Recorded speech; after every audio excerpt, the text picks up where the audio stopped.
नमस्कार दोस्तों और जय हिंद। आप सभी को स्वागत है in my channel 1971 war book series. तो दोस्तों, आज हम 1971 वॉर के एक कंप्लीटली अननोन चीज के बारे में जानने वाले हैं। देखिए, जब 1971 वॉर हमारे दिमाग में आता है तब हम क्या सोचते हैं? The few terms that come to our minds are of course Bangladesh, Pakistani फौज का अत्याचार, वेस्टर्न फ्रंट का heavy fighting, battles in the Cham sector, one of the heaviest battlefields compared to the entirety of Bangladesh, East Pakistan. Bangladesh में पाकिस्तानी फौज का surrender आप देख रहे हैं, और शेख मुजीब का इंडिपेंडेंस का कॉल और demand, end of course giving Bangladesh a rightful place in history and remembering the unfortunate case of Indian armed forces personal who have been declared as missing in action. लेकिन इससे भी एक अलग चीज के बारे में आज हम बात करेंगे। दोस्तों, आप सभी को शायद पता होगा कि पाकिस्तान का एक बहुत ही गहरा दोस्त हमारे नेबर्स में से ही एक है। ऐसा जो देश अभी भी है उसका नाम है चाइना। अमेरिका, चाइना और पाकिस्तान 1971 में बहुत ही करीबी दोस्त थे, और America was very much a close friend with China. After a very long time, after the end of the Korean War, China के साथ उन्होंने हाथ मिला लिया था। तो ये तीन देश का दोस्ती भारत पर थोड़ा भारी पड़ने वाला था, लेकिन रशिया के लिए ये मैनेज हो गया था। तो जब बांग्लादेश में ऑपरेशंस चल रहा था, भारतीय फौज जब मुक्ति वाहिनी के साथ मिलके घुस गए थे बांग्लादेश में पाकिस्तानी फौज को धूल चटाने के लिए, उससे पहले भारतीय मिलिट्री कमांड और भारतीय सरकार को यह पता था कि चाइना कुछ हरकत कर सकता है पाकिस्तान को मदद करने के लिए। तो चाइना के साथ हमारे दो जंग ऑलरेडी हो चुका था before 1971।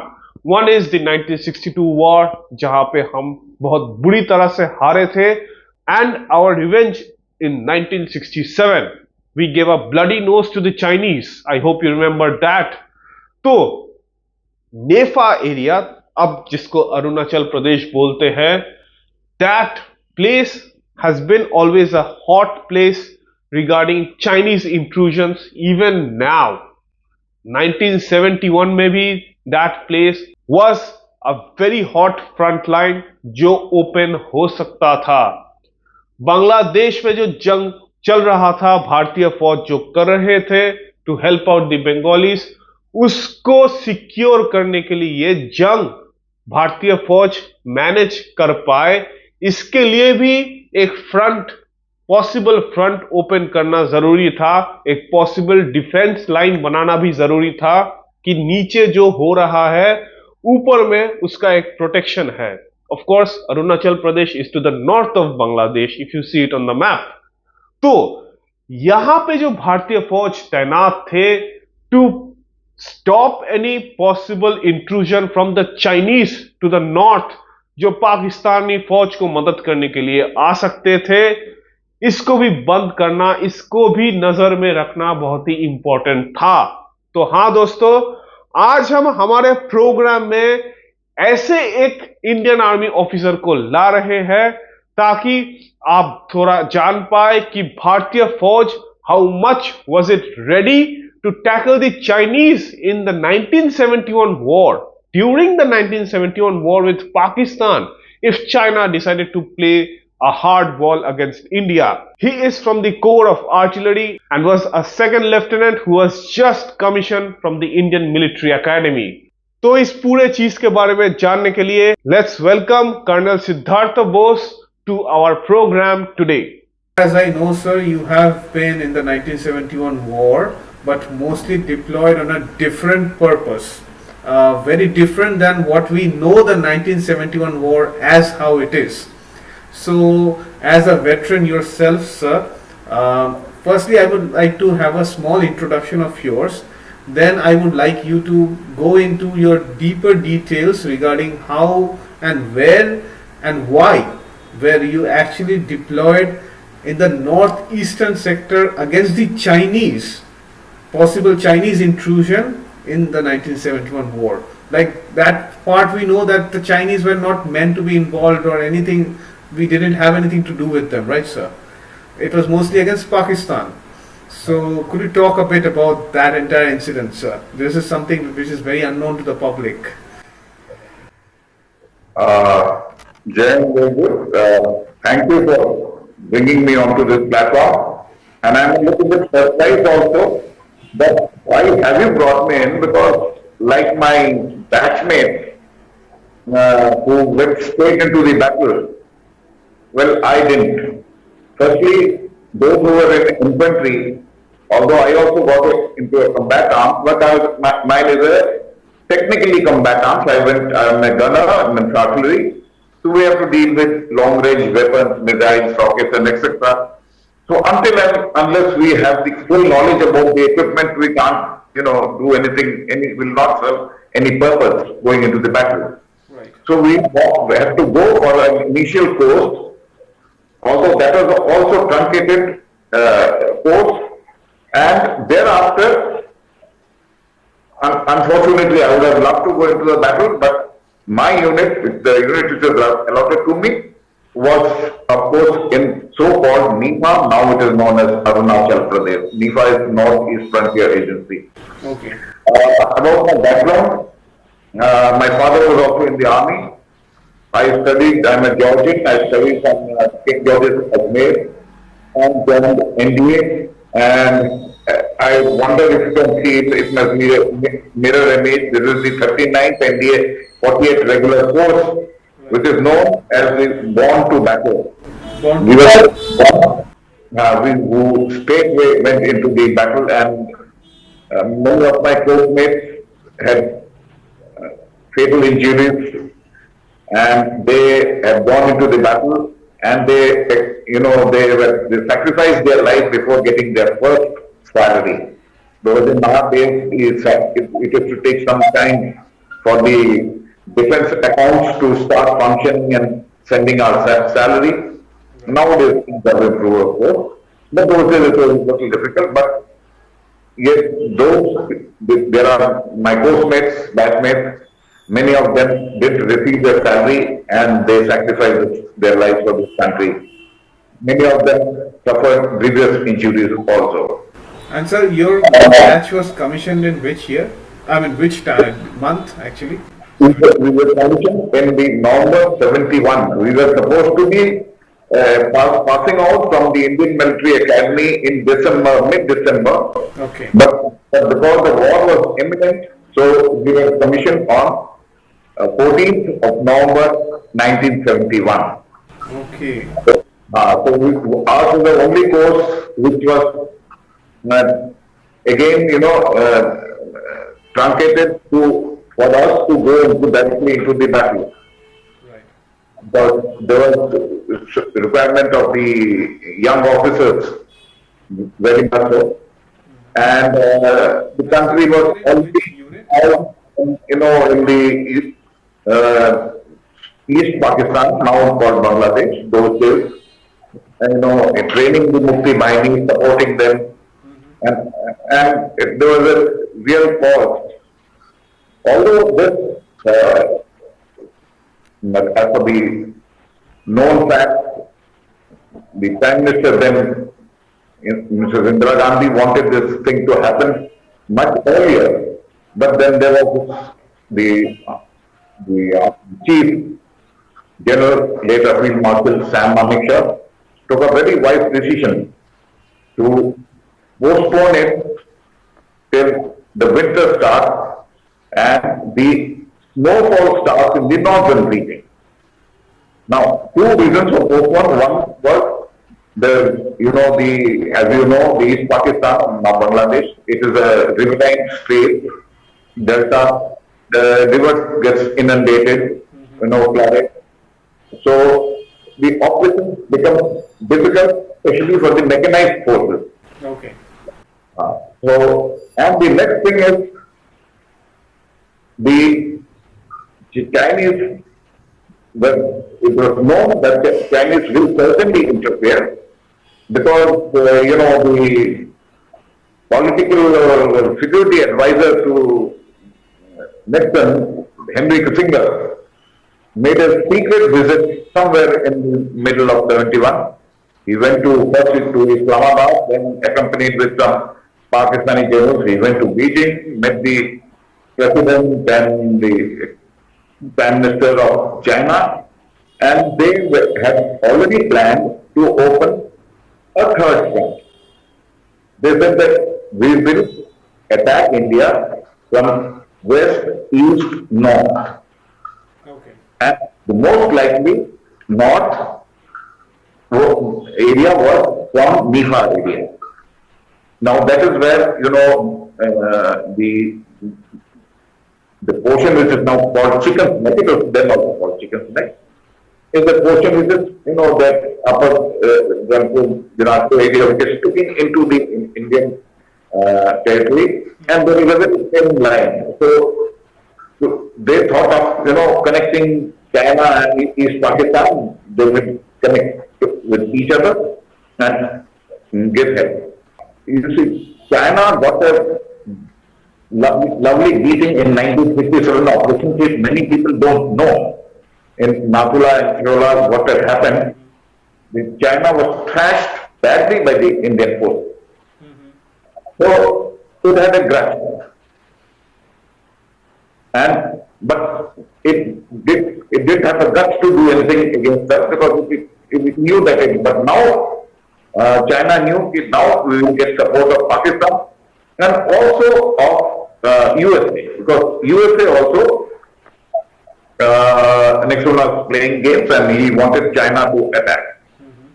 So China had a very valid deal. And as you know, I think, sir, at that time, after the Korean War, it was the first time that US made some ties with China. yes. So China was in a difficult situation because it was also scared of Japan on its east. And now that India was a growing power, India was not that same India of 1962. Right. So the 1962 debacle, when that happened, had a political leader at that time had shown some foresight. But anyway, I don't want to about that issue. We had a very unfortunate time in 1962, but in 1967 we showed them their might. And the next thing that China was wondering if India would like to take back Tibet, because it was China was then feeling that India may take back Tibet and make it again a free country, and India will get support from many other countries, because many other countries had not accepted the Chinese invasion on Tibet. So China had already moved troops along the border. But China also knew that India has also got its troops along the border. And a very wise decision that India didn't move the troops which were already deployed in the Chinese border. So all along the border, there were about 8 divisions deployed, and they remained deployed. They remained deployed. Now, India knew that the Chinese are also will be playing some game like this, and USA is also insisting on China. But China had another fear that if they do anything, then Russia had already threatened them that we will attack you through your northern border through Mongolia and all. And China didn't want to take that risk. So China, as you know later, China never accepted Bangladesh, rather it vetoed in the UN against the formation of Bangladesh, and it was one of the last countries to accept Bangladesh in 1975 that they had acknowledged the Bangladesh. The death of Sheikh Mujib, I guess. So they wanted to do something, but they didn't overly they could do anything. So, but they had moved their troops along the border. Okay. Uh, my unit that time was also deployed in the NEFA in the border areas ahead of Trela, Tawang, Bugla. Those days, these areas were nearly inaccessible. There were no roads. The road was only a little bit of, motorable road was up to the Stella Pass. And thereafter, a difficult route up to a place called Murana. And then about a dirt track up to a place called Jung, which is a very famous place, in the 62 operation. The Jung came into a terrible attack from China. And you were a part of which unit, sir, at that time? I was in that time 191 Mountain Regiment, is the artillery unit, Okay. and we were in that area. So you are from the artillery corps, right, sir? Yes, I am from the artillery. So basically, we deal with long range weapons, guns, rockets, missiles. Of course, these days, even all this latest Agni, and these are all part of artillery. We were the unit was fully deployed along the border, difficult area. There were other artillery units also, and those days we had a gun called 5.5-inch gun, which is a very heavy gun. It is a medium gun, but it is a very heavy gun, and it was very difficult to move that gun from until you have a heavy vehicle to what we call the field artillery tractor, FAT, and that FAT had to be a very good vehicle. Those we had crowd vehicles, Russian vehicles, to go there, but the roads were not there. But somehow 3 guns of that 5.5-inch were, sort of manhandled. Okay. Manhandled and taken right up to Jung. Okay. Taken right up to Jung. So when the Chinese came to know, because in those areas, the locals are mixed lot. The Chinese people had their, informers in those areas. So when they came to know India deployed all its formations and troops, and especially artillery has come that far, so they didn't dare to do anything. They came right up to the, that what is called the Mac Mohan Line of the IP. They came, tried to show their presence, but yes, they didn't have the guts to do anything. And we had orders, until unless they open up, we should not do anything. Okay. So, that way, there was not a single thought exchange. But that, that worry, that fear, that always there, the Chinese may include any time. So we 24/7 we have to remain alert, gaining information, gaining intelligence, keeping our equipment and troops absolutely worthy, and to stall their progress in any case if they do so. This is what the Chinese had not doing anything. Question, sir. I mean, the Chinese were actually at the Mac Mohan line at that time and ready for any assault, fully armed, right, sir? Yes. They otherwise the Chinese actual line of defense is quite behind. Okay. But for the operation, they had moved up, but they had not crossed. Okay. They had not crossed, and they had not crossed. They knew. If they do so, they will again get a handing. And they knew that we were absolutely ready to hammer them. So they didn't do anything.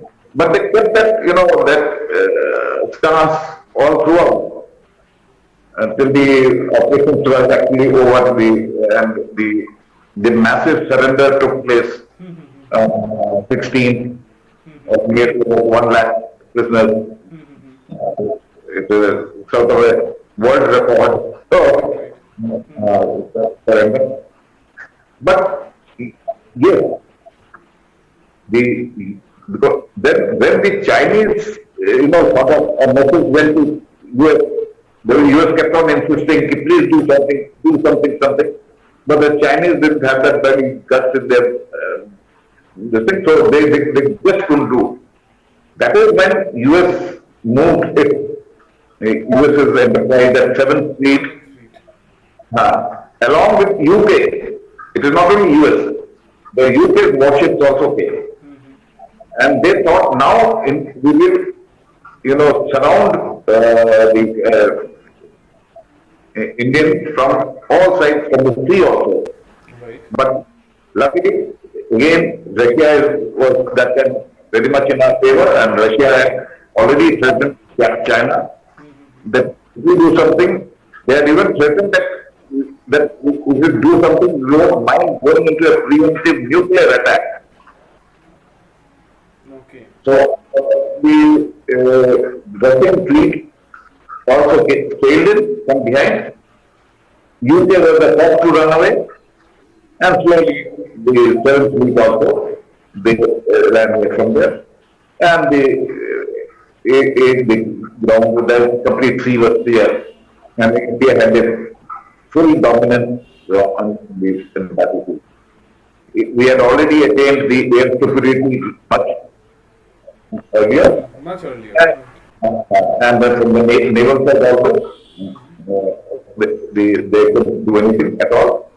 And as you know, that the final was the Sarah drop and the capture of when Dhaka fell. So China's intention those days was certainly never in our favor, and they wanted they could do something, but unfortunately they couldn't. And since then, you see, China has not been able to do anything. They again, they tried a little foot in like in Doklam and all, where they again got a hammering. Right. So China is a country which will now play games only. They just play games. 16th of December, even after that day, you were still like very much on high alert with your unit, right, sir? Yes. We remained on high alert right up to, I put it till 72 winter. When the winter set until 72, Okay. we were in high alert. Okay. And then one more thing is that, sir, which were the possible you and your unit were present at that time with more infantry units, I guess. So, Yes. which were the possible areas from where you thought that the Chinese could come? I mean, crossing the Mac Mohan Line and entering India. You see, the main portion is of that Tawang, Bumla area. And from there, so there is one direct access. In the 62 also they use that access. That is coming through Sela Pass. Now Sela Pass is so well developed. There is a tunnel now connecting it. Those days there was nothing. So that Sela, and then you straight will run down up to Tezpur. Facebook. You straight will run down up to Tezpur. And from Tezpur, as you know, the Bangladesh border, the Kuzbeh area is with close. They could have You can enter to the Sylhet side, I guess. Sylhet. Yes. Yeah, easily. Yes. So anyway, that was not. I will not put it as a tough time. We were very confident about ourselves, and I would say that Chinese people acted wise not to intervene. Otherwise, they would have been given a solid handling. We were given them a bloody news. Right. And sir, I think you were a very junior officer, a second lieutenant at that time. I was a second lieutenant, of course. Yes, those days there was a rank for second lieutenant. Now that has been abolished. Yeah. It is a single star, and we were very proud of that single star on our shoulders. And every day in the morning when we used to wear our uniform, we used to first have a glass. The stars are there on the shoulder or not. And what was your duty as a second lieutenant in your unit, sir? Oh, well, in artillery, there are two things. One is, of course, the border, we have to fire in the enemy area. So that is known as the target end. And where the guns are located, that is known as the gun end. Okay. And the gun end is generally manned by a gun position officer GPO. Okay. and gun DPOs. So the DPOs are the one who are the junior officers, they are DPOs. And there are observation post officers that is manned by captains. Captains. Right. They are manned by captains. So they are actually the observation post officers, they are with the infantry, right in the forefront. Okay. Where they call for fire, they correct the fire, they observe the fire, and that is how the thing. So I being a second lieutenant, I was a GPO, but because of shortage of, observation post officers, in between even second lieutenants and lieutenants were also sent as observation post officers. Okay. Yes. So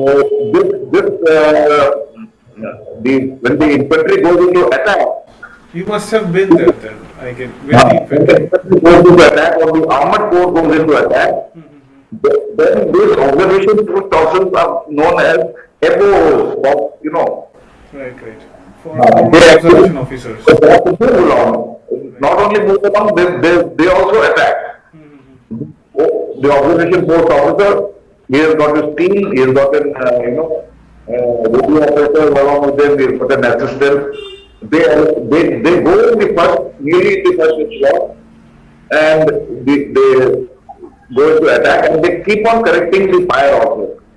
Because that is the time the artillery barrage is actually falling a little ahead of them, and it has to keep shifting. Right. As the infantry or the armored column move ahead, the fire keeps shifting in deep into the enemy area. Okay. So, like, if the Chinese attacks, then of course the guns will open up, and the infantry will of course go into a defensive position, I guess.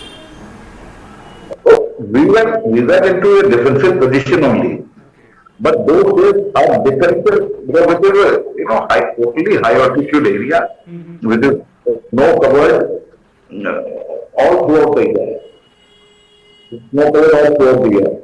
So making of bunkers and sangars and all also is not that easy in those conditions, and especially carrying of stores in the high altitude in those rugged terrain, hilly terrain, and for quite a distance, it was not that easy.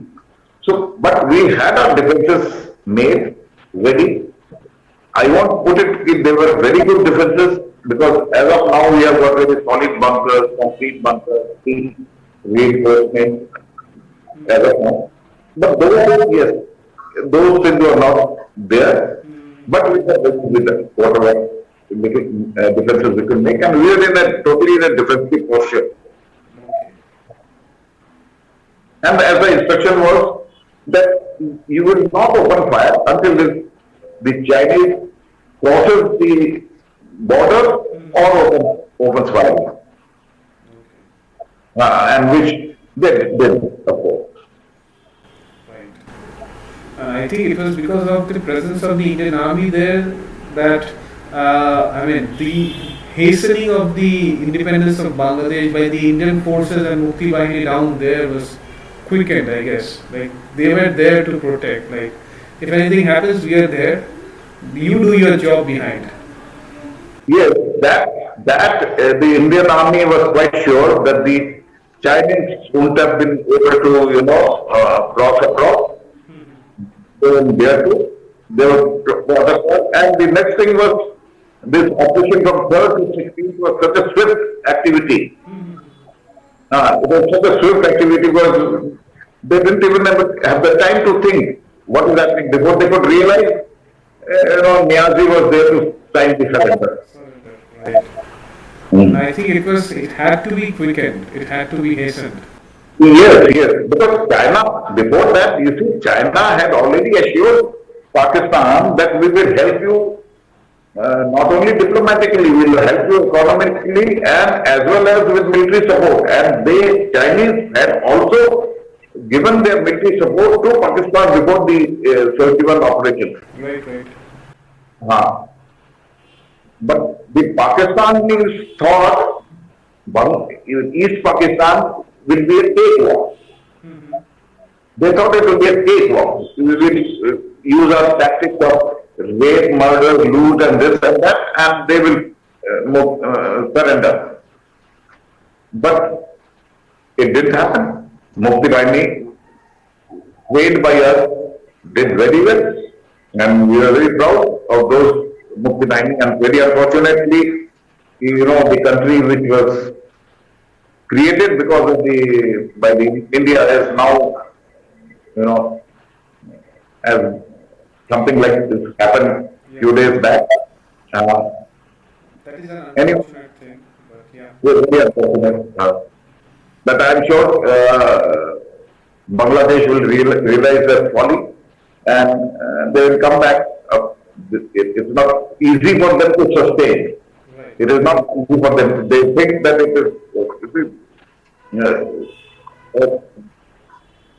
brain of these community very, short-lived. वो मार पीट खत्म कत्ल ये वो, and they think we will be able to, it doesn't happen like that. And India is now in a very solid position to, teach them lesson if they, any time the country wishes to. Of course, we need to have the political will. Fortunately, the political will is existing now. Right. And one more thing is that, sir, I mean, I know that you are from the Born to Battle batch. So, could you talk a bit about your own course mates? Like, I know that even the very popular Major General G.D. Bakshi is also from your course. So many people who fought in the 71 war is from your course. Could you talk a bit about them, sir? G.D. Bakshi is here, good friend, of course. And his elder brother was also in the armed forces, and unfortunately, he was the martyr. And his father never wanted him to join the armed forces, but he took the decision to join. And he is an expert in the JNK operations. He has served many years in JNK. He is an expert of JNK. And I think, the government should make use of his expertise in JNK. There are my postmates, you must have had a talk with Lali Gill, which he is one of the one who was undergoing para-training. He had not yet earned his wings, and he insisted that he will jump along with his troops, and he did so. He did so. And some more of your batchmates, I think they didn't even return, unfortunately. There are 6 of them who became martyrs in the operation. There are others who have serious injuries like losing their limbs and all, mind blast. But that is a part of the, our profession. Sir, one more thing is that after 1971, could you talk a bit about your life in the armed forces till retirement? Like, you just started your life in the armed forces in 71. So how did it progress further? Well, I was, I will call myself a little lucky. Immediately after the operations were over, I was shifted to another unit in Poonch sector. Punch. Okay, from Ah, NEFA to Punch. Okay. that's the western sector, absolutely. And Poonch also had a rough time that time because Pakistan played a dirty game, similarly like Kargil. Right. In Kargil, they had brought in their, their regular forces in the garb of, Razakar and things like that, and occupied the post, which was supposed to be, left vacant during the winter season as per the Shimla agreement. So, the similar thing had happened in 73 in that food sector. In food sector, there are two posts known as actually Khalsa 1 and Khalsa 2. Again, very high altitude remains snow covered. And in the winter, it is very this thing. It was both the posts. It is adjoining the Gulmarg sector actually. Gulmarg. Gulmarg is on the other side of the range, and these areas is this side of the range. So, so in that area, this force was basically under the charge of Border Security Force, the BSF. Yes. So BSF used to occupy this force, and BSF used to, we didn't have any understanding with Pakistan those days, but BSF on its own decided to vacate those forts during the, winter season. Okay. And they had come down. They used to do it every year. But in 73, when BSF did try to go back after the, when the winter had nearly got over, they found the forts were occupied by the Pakistanis Okay. and the Pakistani regular army. So those days, of course, the media was not, So active. So, yeah. and most of the information didn't trickle down outside this thing. But a similar Kargil type of operation took place. Troops were moved in, a proper attack was launched, and Pakistanis were evicted. Pakistanis were evicted from that area. This is not a very big operation, but it was still quite an operation. It's not nothing to compare with Kargil as such, but Kargil type of activity took place. Incidentally, I was then in a unit called 195 Mountain Regiment. Now it is called 195 Medium. And 195 Regiment in the 71 operations, I was not there with them in the 17 operations. They have the, record of firing maximum number of rounds in one night. The guns fired non-stop, and there was actually two brigade attacks, one after the other, on an infantry post occupied by a company plus, not even a full battalion, it was just a company plus. But it was only because of the terrible artillery fire that both the brigade attacks were repulsed. Okay. And next day in the morning, one of the brigadier was found, his body was found. He was wearing that winter, which is called winter jacket, and he had a tandoori murgi also in his pocket. Eat later on. They used to carry, tandoori murgi and rice soup as their survival weapon. Right. So we have the honor, the 195 has the honor to receive the battle honor Banwat. Banwat was the gun position which fired the maximum number of rounds throughout the night. And the firing was so continuous that The people didn't have the time to breathe. They were, early morning they didn't even realize the gun end people, the gunners, and everybody in that gun end were bleeding from their eyes and nose and ears. They were bleeding. From their So eyes? that was this thing. But why from their eyes, sir? I mean, I You can. see, because of that sound, the gun firing sound, this blasting, wherever you have such places which are it is bound that, there are hemorrhages takes place and you start bleeding. Like in nose is the first place, ears is again. Then the eyes. And, Then the sir, did these runners have any serious injuries? no, because we were fighting so much that, what you call in the artillery counter bombardment.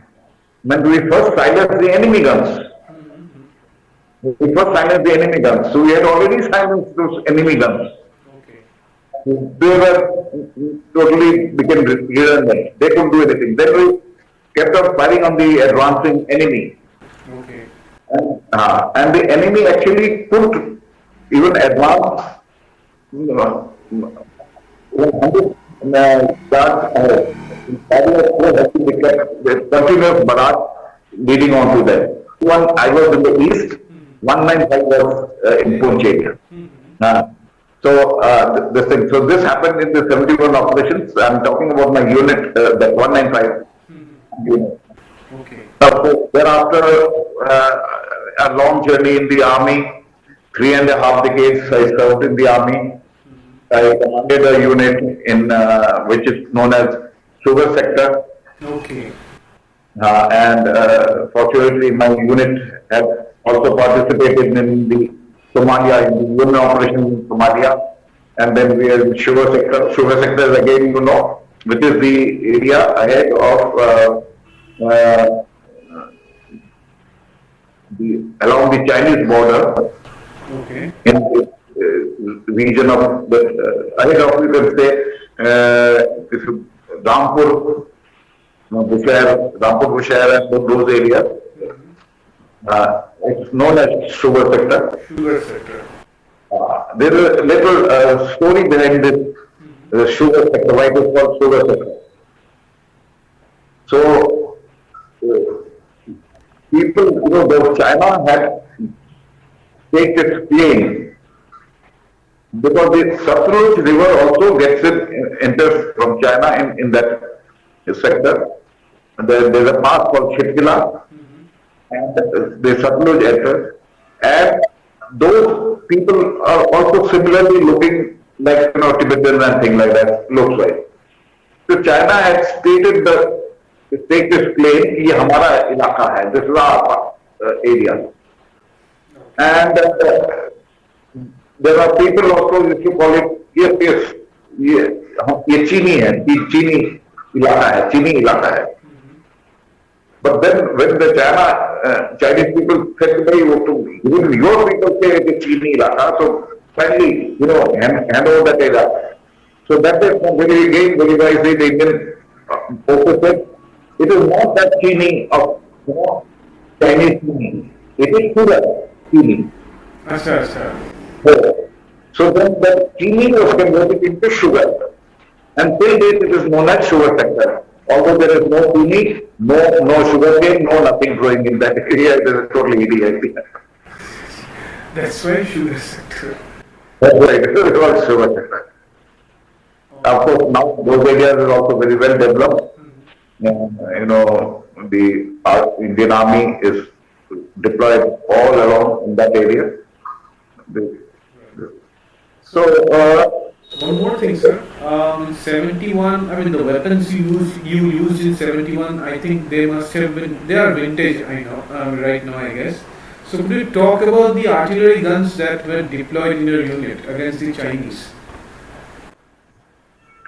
Against the Chinese, well, the guns, as I said, the medium gun range was just 5.5, and I'm talking about in my in the sector where I was, there were 5.5 inch mountain gun.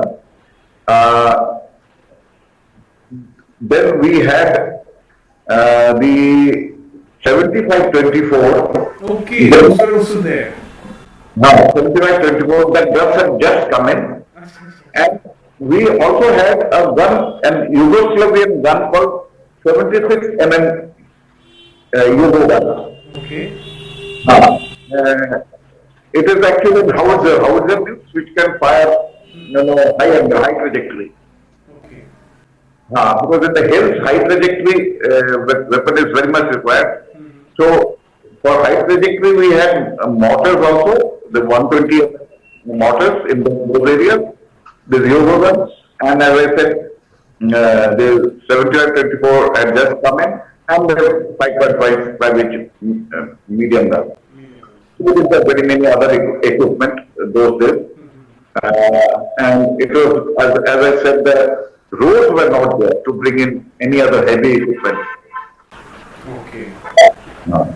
And I think ANPR's into 25 was the very much used Yes, the basic use of communication in those days. Yes, certainly you are very, very right. That's why I appreciate that you know about it also. I had nearly forgotten that ANPRC 25. That is the most, common for mountain areas mostly. Yes, Yeah. ANPRC 25.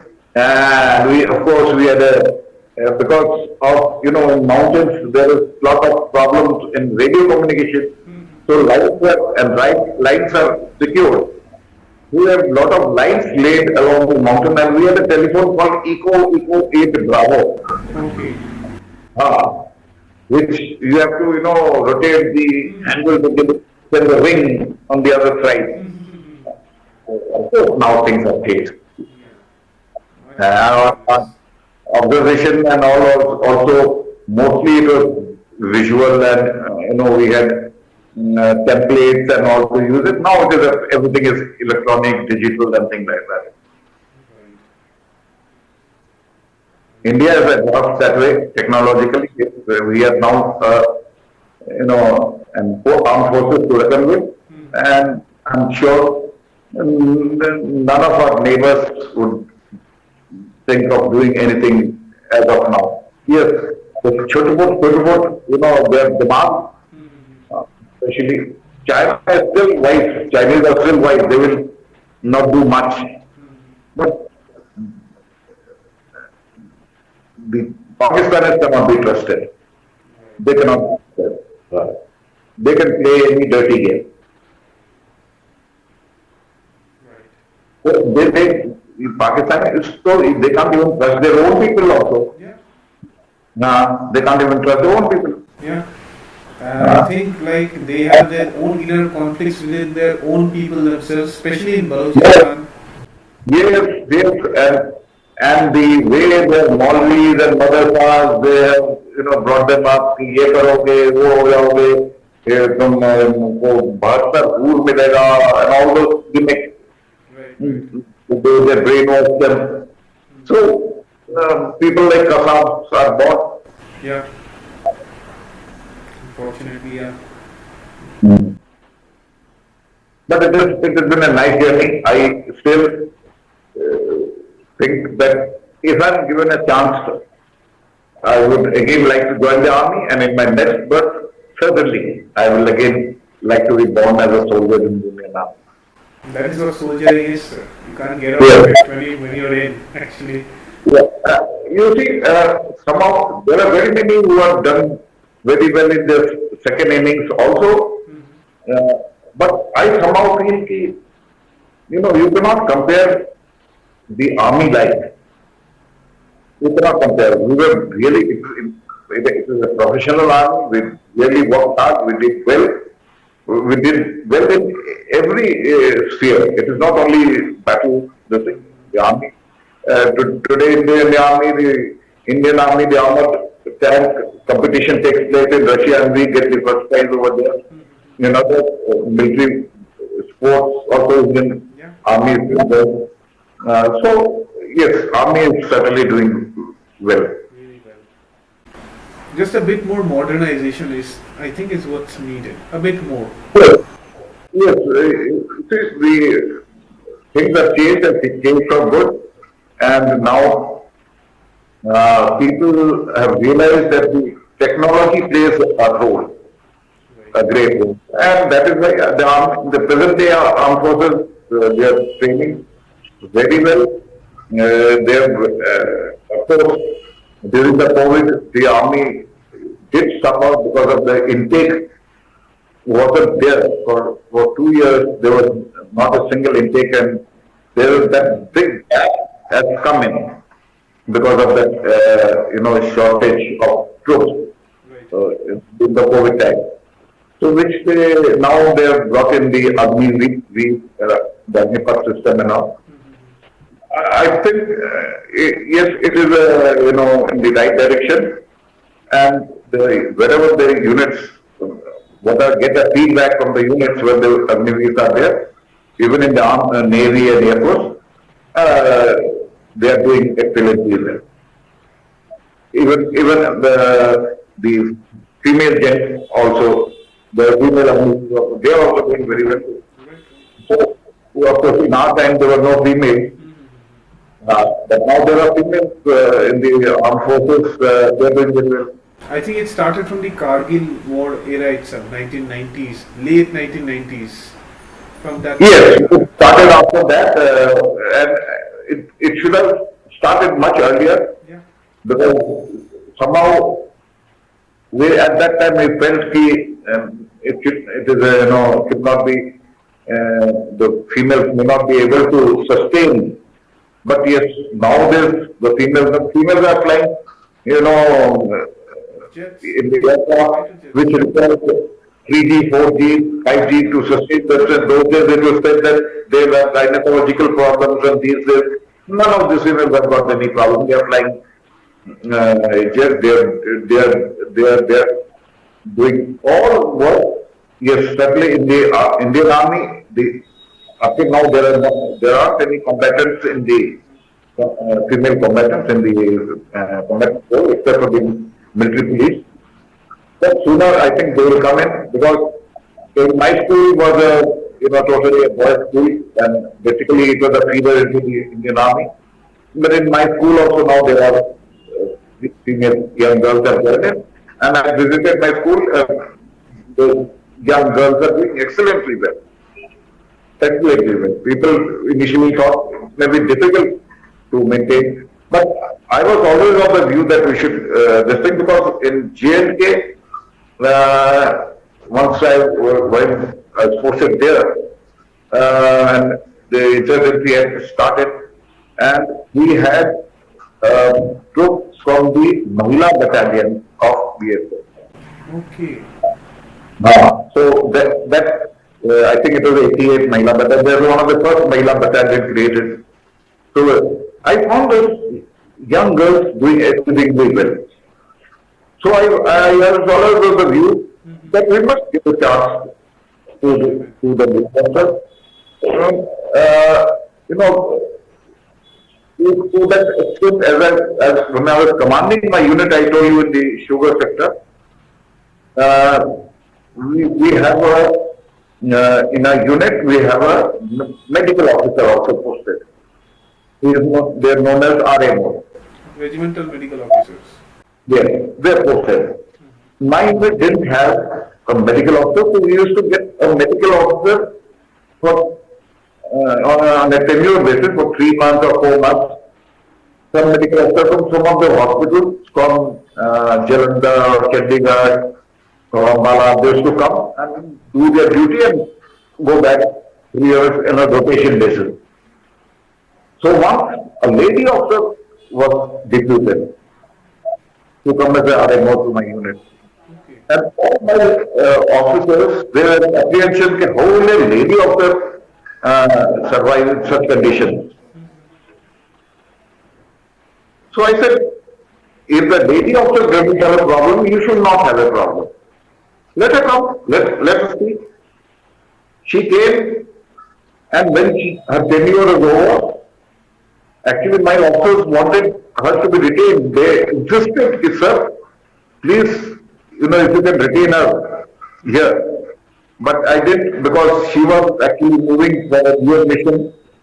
So that was more important for her, so I let her go. But she was one of the RMOs who performed the best while in my unit in those trying conditions. Right. And this is also very much needed in the upcoming generation who will be joining the armed forces, who are, I think, in the NDA, maybe in the, what I can say, NCC, who are training to join the IMA in the future. Maybe we need such officers. Yes, the present government has already shown interest in increasing the National Cadet Corps. Right. The vacancy in the National Cadet Corps, so that they are force is readily available that way to join the armed forces or the paramilitary. Right. And NDA, as you know, that they have already started the intake of lady cadets. Right. The lady cadets have already started joining. I think they started in 23 or 2 itself, I guess. Yes, I think the first batch has yet to come out, of course, but they are joining. They are joining and they are doing excellently well. Right. Mm. And sir, an excellent life in the armed forces, serving the country. Could you tell a bit about your present life, like how your second innings is going, sir? Initially I thought of joining immediately after retirement. I thought of joining some, do some social work. I thought, let me, serve my countrymen by doing some social work. So I joined a few NGOs, but I was not very happy the way the NGOs were functioning those days. So then I came and I joined in my Chhattisgarh. I was in the Sainik Kalyan department, which comes under the Home Ministry.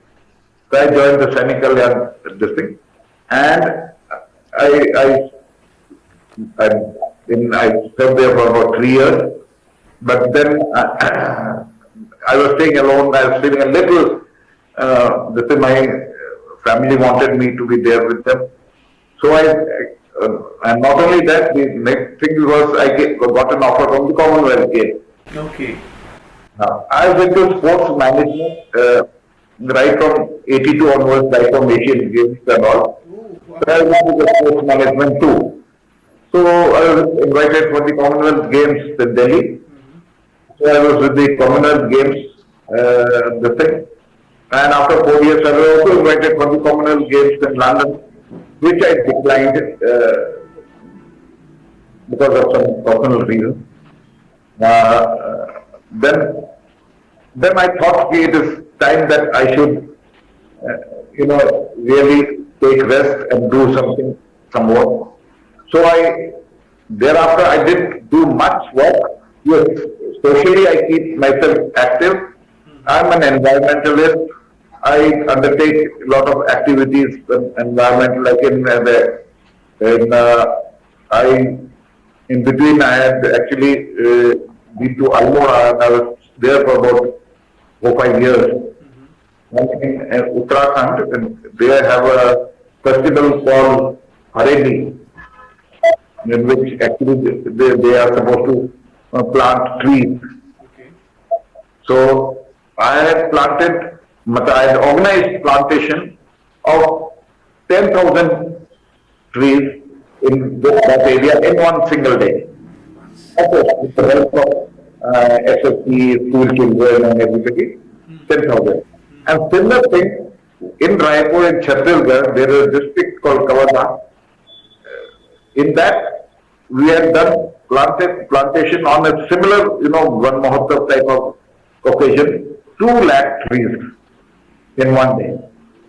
And that area was, Google Map those days, and Google Maps year after year, till it was became the complete area had become free. Wow. So I do that, and then I spend my time, at some schools or institutions, they invite me to give a motivational talk or something like that. I keep myself busy with me. Yes, my wife and my dog keeps me busy at home. It's a wonderful life. Like even after your first innings of service to the country, you're still giving back. I mean, I talk to a lot of veterans. That is what they're trying to do. They try to give more back to the country. Oh, yeah, whatever I can, I certainly do. Still, I'm, enjoying. I'm not enjoying very good health, but yes, still I'm okay. I will try and keep on doing something like that. I would say thank you for whatever you did, sir. No way. We all do whatever is the thing. I am of the opinion that every person is a soldier in his own way. Every person is contributing towards his nation. Right.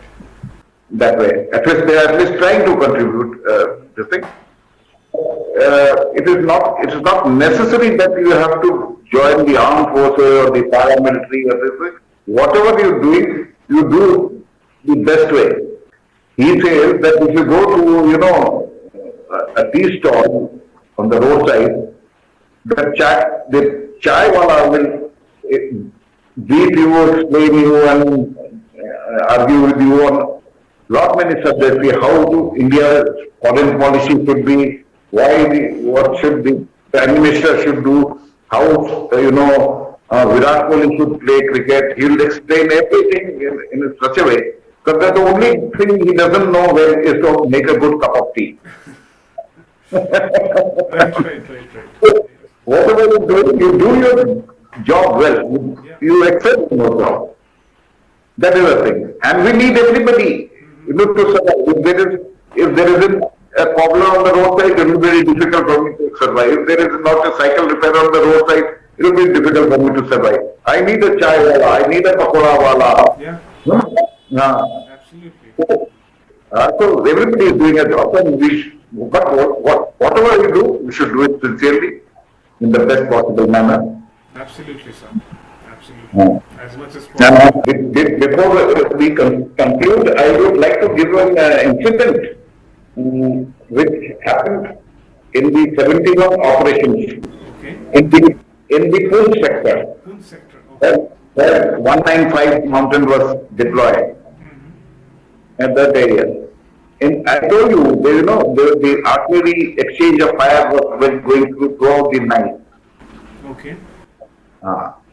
And in the thick of battle, a family, a major and his wife, she was carrying, and a little girl, baby girl. So, 3 plus 1 in the mother's tummy, and mother in that condition, and completely hilly terrain in the Poonch area, Rajouri area, that is completely hilly terrain. And thick of the battle, shells falling anywhere. They crossed across from Pakistan to India, came and reported in the gun position. Somehow they knew the gun position, and they came and reported to the gun position this thing. And when they were interviewed and asked, how did you know about the gun position? It was revealed that he is also an artillery officer, and he was the battery commander in the Pakistan artillery. So he said, we had the information about your location, and that is how I is a Bengali officer. And he crossed across. Of course, he was then moved to Bangladesh to the diplomatic channel. And I happened to meet this officer again when I was in the school of artillery, that is in Devlali. And he came to do a course Because You know, we military have, officers, they do come to do a course. we have this exchange of officers. We do get officers from neighboring and foreign countries. They will come to So he Wellington, I came from guess. Bangladesh to do a course Mm-hmm. with us over there in Devlali. So by then, second daughter was also born. So we had a lot of exchange of the thing. Of course, he being a Bengali and I being a Bengali, we gelled with each other very well. And I had a lot of exchange of talks. The thing which I learnt from him was he said Indian Army is excellent, very well. But where Pakistani Army excelled was in intelligence. Intelligence.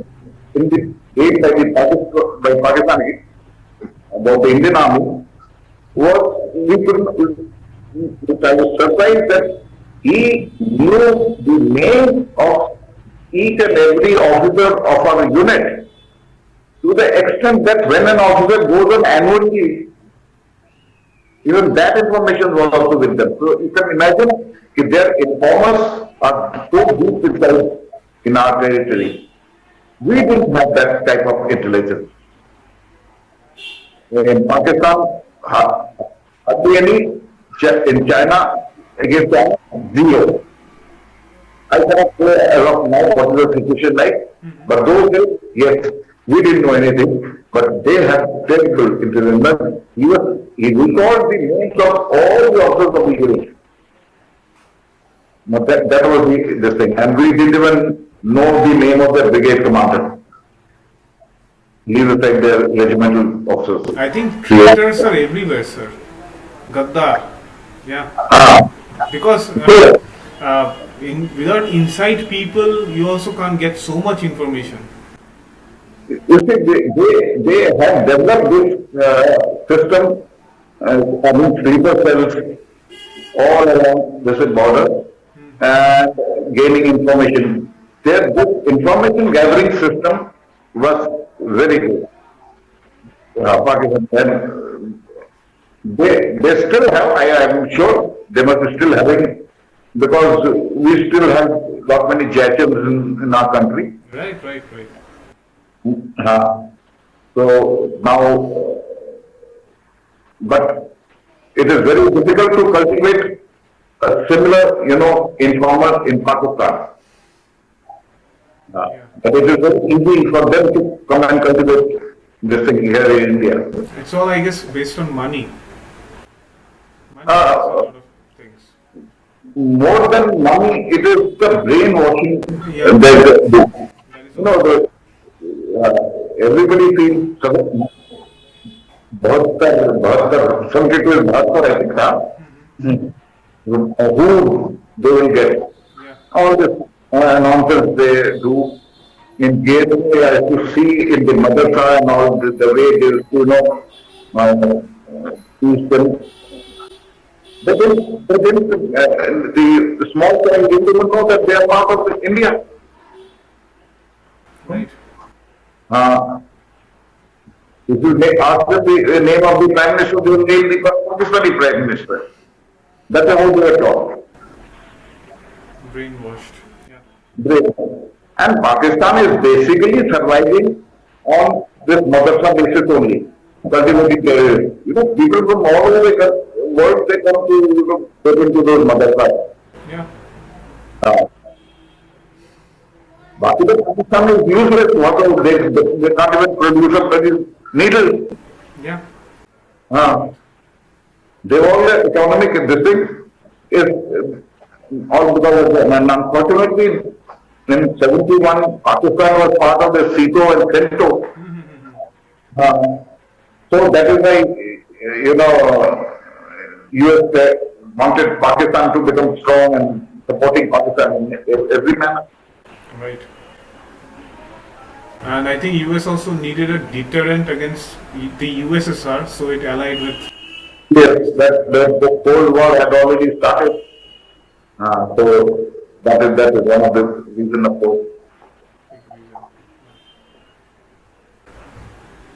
Still, sir, I mean, whatever you people have done, especially the Born to Battle badge, I mean, yeah.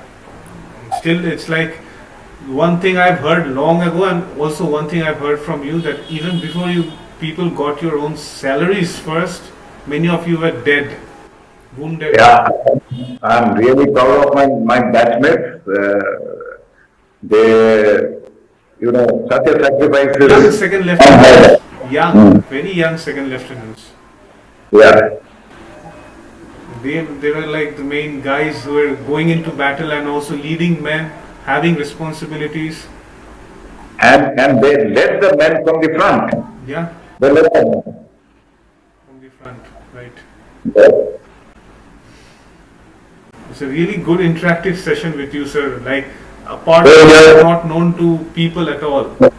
Same here. And God bless you. You are doing an excellent work. Keep doing it and keep motivating the younger lot. They are the one who should, if not the armed forces, they can, serve the country in their own way. Don't wait. But they should be good citizens. They should be, patriots. Absolutely, sir. But Desh Sarvapari, nation first, in everything. Right. I hope, this video reaches people and people at least learn what we can do and what we have done. Yeah. Bless you also. Thank you so much, sir. Thank you so much for joining me today. Thank you very much. Jai Hind. Jai Hind, sir. Jai Hind. Sir.